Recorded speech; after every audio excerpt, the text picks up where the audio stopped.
Hey folks, welcome back to another episode of Straight Talk Whiskey. I'm Nick here with you as always, and thanks for joining us for episode number 85.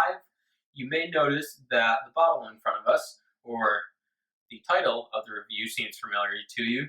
If you watched back in episode 68, we reviewed Redemption High-Rye Bourbon Whiskey, and so this is one of our first re-reviews. So that was about a year ago, and as you can see, Redemption Bourbon has undergone a little bit of a makeover. So they're now owned by Deutsche Distilling or Spirits or whatever the hell company. They also own Yellowtail, some other brands that are out there, wines and different spirits and that sort of thing.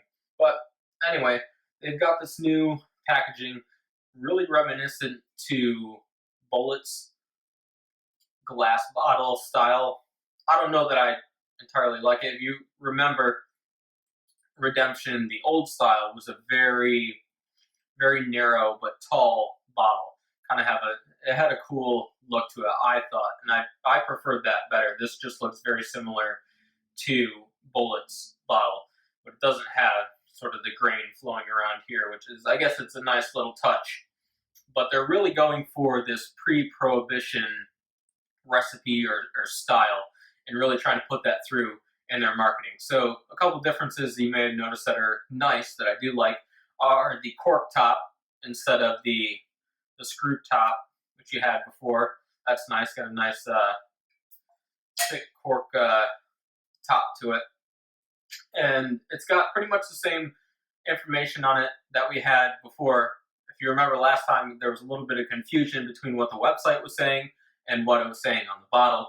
And the mash bill has seemed to change by just a couple percent, or the info that I was given before, which was now a year ago, was just off by a couple percentage points. So, in looking at the mash bill, we've got, right, it's bourbon, so it's at least got to be 51% corn. This is 60%. In terms of rye, it says it's a high rye bourbon, so it's 36% rye. So right on the higher side of the rest of that mash bill, and 4% barley, and aged in new charred oak barrels. And now it gets back into the thing where before we couldn't really tell what the age was, but it did list that it was a straight whiskey on the bottle before. That has been taken off of here. And the only thing that we get is on the back, and it says bourbon whiskey aged no less than 1 year. So it's not aged for at least 2 years, right? Or else it would still have the straight bourbon label on it, straight whiskey. But caveat to that is, I believe last time when we looked at the proof, it was 90 proof. Now we've got it bottled at 90, not at 80 proof rather.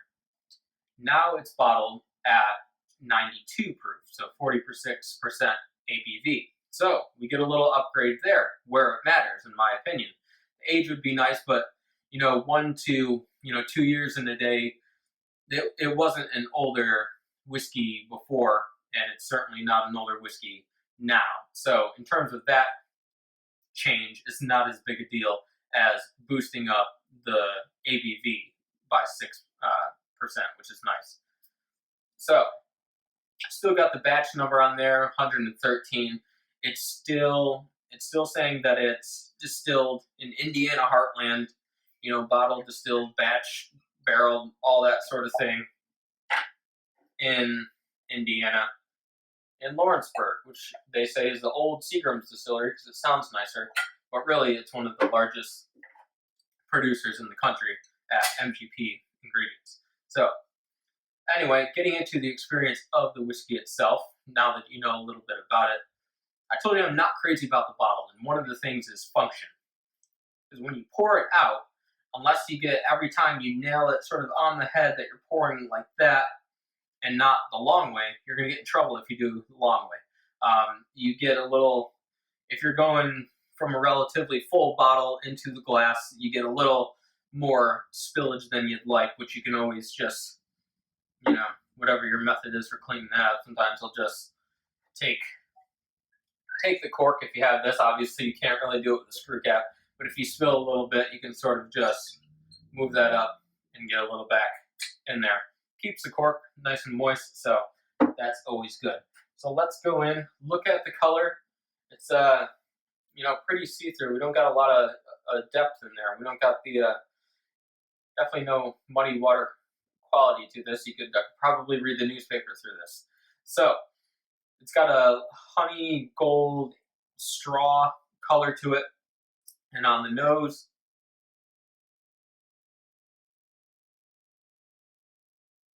you have a very bourbon and corn grain forwardness to this. Certainly, largely in part due to the age, of course, right? It's less than 2 years, older than a year. And so I'm getting some really grain heavy notes out of it, but still got a nice little bourbony, vanilla-ish, caramel types of aromas going on in there, which are still nice. A slight bit of the spiciness that's coming through on the rye, but not overtly so. It's sort of a fruity slash peppery kind of thing, but it's nothing crazy.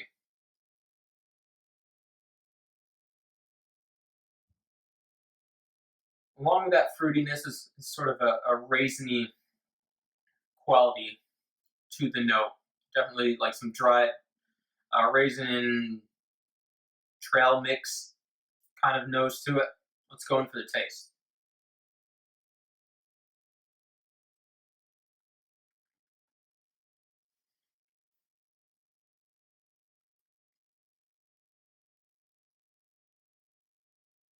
Now,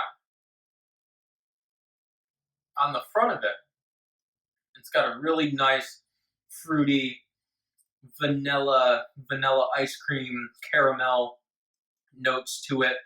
It's got that pepperiness in there, a little bit of fruity essence to it.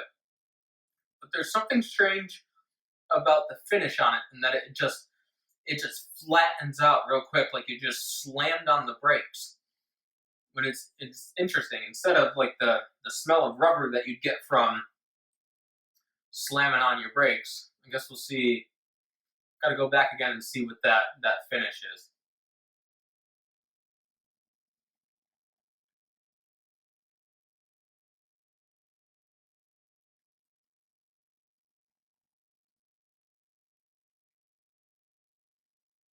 It's very interesting in the trajectory of this, and it's sort of experience-wise, is that you get the full punch of the flavor, and it really comes across like it's going to be a long-lasting finish with a lot of body to it, but it just drops off. It just bottoms out like the newest crazy roller coaster or something like that, where the floor drops out from under you and you don't know what the hell's going on, kind of thing. It just took me by surprise, but it just mellows out to sort of just this baseline sort of thing. It's like basically it's like drinking a really nice whiskey out of a cardboard container. And once you get to the end of the whiskey, you're just licking cardboard. And I'm sorry to say it, but it's just that's what you get at the finish of this, which is too bad because it's got such promise going for it, and the whole experience seems so rich and wonderful. But then it just sort of bottoms out. Let's try one last pass there.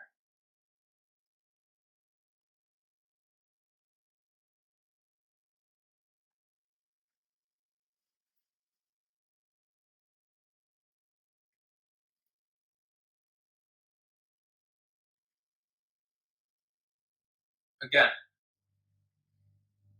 if you were to just cut this review off before I even got to the mouthfeel or the finish, you'd have a great sort of advertisement for this whiskey, and you'd probably want to go out and get it. But if you stuck around long enough to hear about the finish and sort of the mouthfeel, then maybe you're a little more hesitant, especially with the price. Now, out here, taxes are ridiculous, I've found. So the proprietor of the store was trying to swoon me into saying that, oh, all taxes and all fees are all calculated in. So, it's a no hassle price. But it was still like $44 or something like that for this. which is way too much for this whiskey. I can get substantially more for a lot less. I'm looking at you, old granddad, bottled and bond. So there's that. In terms of the mouthfeel, since we talked about the finish, the mouthfeel is just so runny and watery, and I picked up a little bit of that in sort of the color that's going on in here. It does not taste like a whiskey that's at 46% ABV, and it's just really, really surprising. I mean, I know I'm getting older and my eyes are going, but it is actually 46% ABV. I'm not reading that wrong. It just tastes weak. It's got a really punchy start, and it really just goes for it. But there's no grip to it. There's nothing holding on. So anyway, that's the re-review. In terms of score, if I talked about score last time, and I'm not really huge into it, but you can probably take whatever score I had last time and just cut that off by 5-10 points or something like that. It's just disappointing.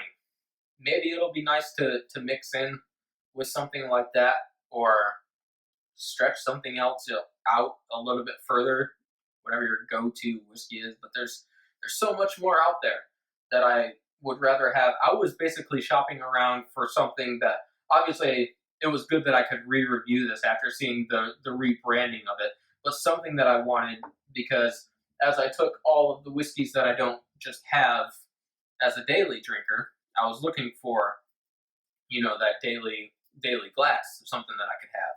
It's definitely not going to be this. I would much rather go to something like a Maker's 46, which is just beautiful, and that could tide me over. Even Bullet, something like that, would suffice. So anyway, that's the review for today and this week. I look forward to joining you next time. Thanks for watching. And if you're going to drink responsibly as always, and see you next week.